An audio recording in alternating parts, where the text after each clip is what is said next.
नमस्कार दोस्तों, स्वागत है आप सभी का हमारे चैनल पौराणिक लोक पर। ओम नमो भगवती गंगे मां पावै स्वाहा। दोस्तों, आप सभी को पुण्य फलदायी गंगा दशहरा की हार्दिक शुभकामनाएं। मां गंगा को हिंदू धर्म में पवित्र नदी के रूप में जाना जाता है।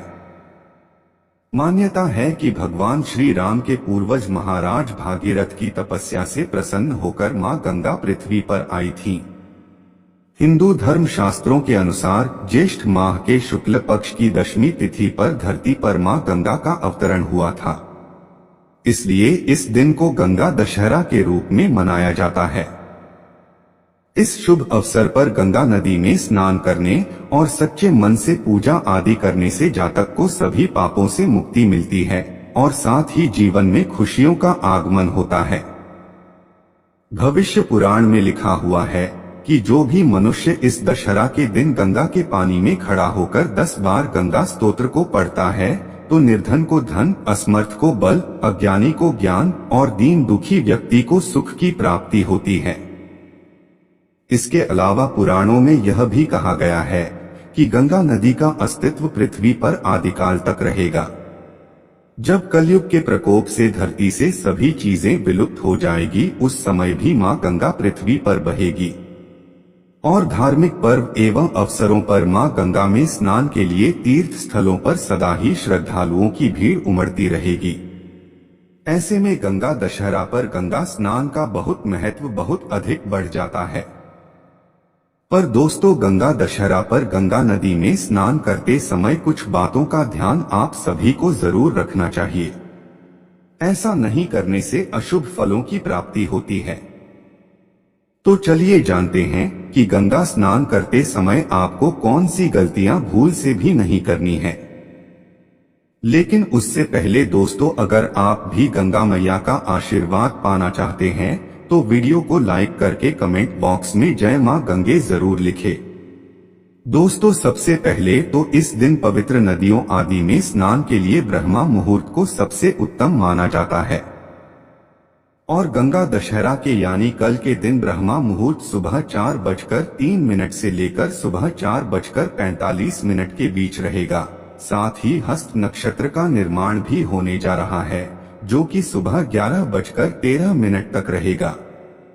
तो दोस्तों, आप इन दोनों में से किसी भी शुभ मुहूर्त में स्नान दान आदि कर सकते हैं। अब चलिए दोस्तों जानते हैं वो कौन से काम है जो आपको गंगा स्नान के समय भूल से भी नहीं करने चाहिए।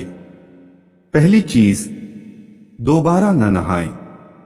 दोस्तों, अगर आप गंगा नदी में एक बार नहा लिए हैं तो इसके बाद तुरंत कभी भी घर जाकर फिर से नहीं नहाना चाहिए।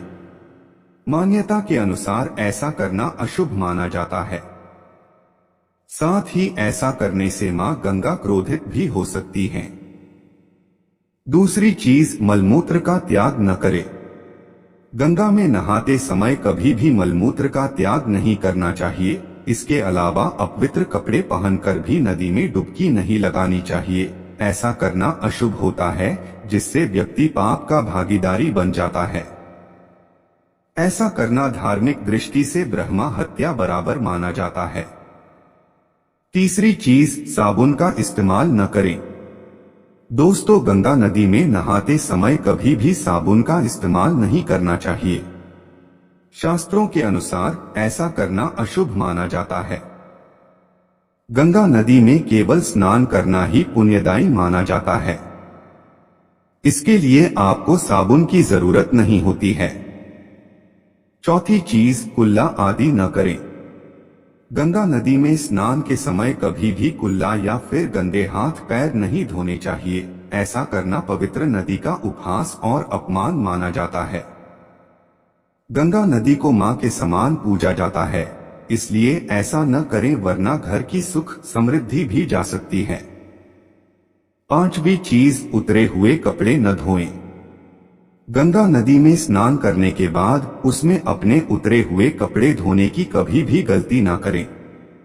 इससे व्यक्ति पाप का भागीदारी बना सकता है और साथ ही ऐसा करने आपके लिए अकाल मृत्यु का कारण भी बन सकता है। छठी चीज, इतनी बार ही लगाएं डुबकी। ज्योतिष शास्त्र के अनुसार गंगा नदी में नहाते समय केवल 7 बार ही डुबकी लगानी चाहिए। इससे अधिक या कम डुबकी लगाना आपके जीवन में दरिद्रता का कारण बन सकता है। 7वीं चीज, गंगा स्नान के समय हमेशा नदी की धारा या सूर्य की ओर मुख करके नहाएं। गंगा जल को सूर्य देव को अर्पित करने से आपके जीवन के तमाम दुख दूर हो सकते हैं, लेकिन उल्टी दिशा में जल चढ़ाने से आपको इसका लाभ नहीं मिलेगा। 8वीं चीज, गंगा के पानी से स्नान करते समय मन में छल या कपट न रखें। इसकी बजाय श्रद्धा और विश्वास के साथ मां गंगा को प्रणाम करें। साथ ही कोई ऐसा आचरण न करें जो धर्म विरुद्ध है। 9वीं चीज, अक्सर लोग गंगा स्नान के बाद गंगा लहरी और गंगा स्तोत्र का पाठ करना भूल जाते हैं। इससे आपको मां भागीरथी का आशीर्वाद नहीं मिलेगा। साथ ही गंगा पूजन के बाद मां गंगा की आरती करना भी न भूले। 10वीं चीज, प्लास्टिक की बोतल में गंगा जल रखना। दोस्तों, कई बार देखने में आता है कि लोग गंगा स्नान के लिए जाते हैं और वहां से प्लास्टिक की बोतल में जल भरकर लाते हैं, लेकिन गंगाजल को कभी भी प्लास्टिक की बोतल में नहीं भरना चाहिए, क्योंकि प्लास्टिक एक अशुद्ध उत्पाद माना गया है। तो दोस्तों, यह थी आज की हमारी जानकारी।